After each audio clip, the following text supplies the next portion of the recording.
Yes.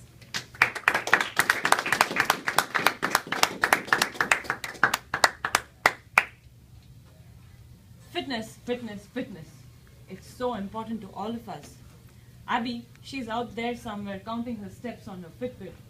Fletcher is not here presumably because he's biking somewhere. And Joe, of course, he says he's out running and pursuing his marathon interests.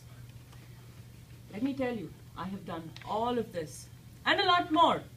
And I found the perfect solution to fitness many times. But the journey is more important than the destination. So allow me to take you on my journey as I stumbled upon so many truths to find the answer to everything. It all started sometime after high school. I was 3 sizes up since high school. I stood there in front of the mirror getting ready, trying to squeeze into my last pair of jeans. It didn't work. I realized it was time to do something. It was time to get fit. Diet. South Beach, North Beach, Atkins, Paleo, low carb, high carb, low protein, high protein. If I was going to do it, if I was going to change, it would be to look like the diva, Madonna. Diet was not going to cut it. It was not enough. If you've seen Madonna, you'll understand what I'm saying. She's got long, muscular arms. She's fit from head to toe. And she was over 40 years back then. So this is what I wanted to do. This was it. The gym. My first great discovery. I was dedicated. I would be up at 4:30 in the morning every single day. Sometimes half asleep. Sometimes almost getting run over as I went to my gym. But it was really worth it. There was so much learning there. I had a friend in the gym who would measure his biceps every single day. You won't believe it. Some days he would find an improvement of over an inch in just one day. That sweet smell of sweat in the gym, it was so welcoming. But soon, college came to an end. I joined a startup. And this put my gym routine to a complete wrap-up. I couldn't wake up early in the morning to go to gym. I had to go to work. I had to beat traffic. There was a lot to do. I had long work hours. It was stressful.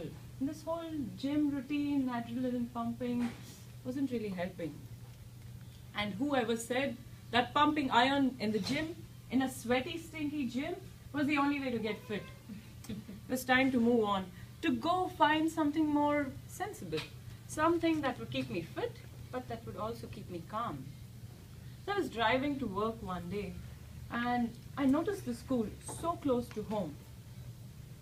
This was it. Yoga. Yoga is so peaceful and calming. I went to these classes. The instructor's voice was so mellifluous. It took me to a different universe. Life was so good. Everyone greeted each other well. We learned new things. We learned workouts but using only body weight. But more importantly, it taught me how to be peaceful and calm. And fitness is really not just about physical workouts. It's about that state of mind. And yoga took me there. But there was a small problem. My classes were always in the evening. And even though I tried, I would be sweating it out on my way to classes because I had to beat traffic, I had to find parking. And to top this, yoga class became like the Facebook of today. With my parents, my aunts, my uncles, my grandparents, everyone wanting to join. That's when I realized yoga was not for very young, energetic people like me. The timing was just wrong. So I decided I would revisit yoga maybe 20 years down the line. So I needed something more energetic. I thought about it and I spoke to a friend. He recommended Krav Maga. This was it. I walked into the class and I just knew it. There were these big bags. Everyone was punching and screaming loud. It was so energetic. Krav Maga, as some of you may not know, is a contact combat form. We learn how to throw punches, kicks, knees, how to beat someone to a pulp, how to make sure you can take the dump very quickly. It's the one place you can punch without guilt.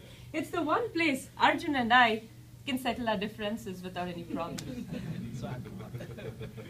But having said that, the classes are very intense. You should know that. I often end up with a lot of bruises on my arms and legs, sometimes even injuries. Last month, I had a particularly intense class. I went home and I was looking at all these injuries and slightly mangled looking foot. And I wondered, do I really have to put myself through this? Do I have to injure myself so much to stay fit? It would probably help someone in the army, but what about me? I'm just a regular person. I have decided that genes are the culprits. Your fate is already sealed. There is not much you can do. You think you can do something, you're wrong. If you think about it, my grandparents didn't do anything. They ate what they wanted. They didn't worry about exercise. They lived a very long, healthy, happy life. Why grandparents? Let's talk about animals. Dogs and cats. I see cats there. They look happy and healthy. They live a long, healthy life, whatever it is in their own species. Iguanas, have you seen them? They're even better. They live the happiest, longest lives, and all they do is bask in the sunlight and eat. There's not much you can do. I've concluded that we should always keep a way out. If the Lord closes a door, surely He opens a window somewhere. Scientists come up with such great discoveries every day. I think we should all wait for a day when there will be a pill to keep you fit. One pill a day. Back to you.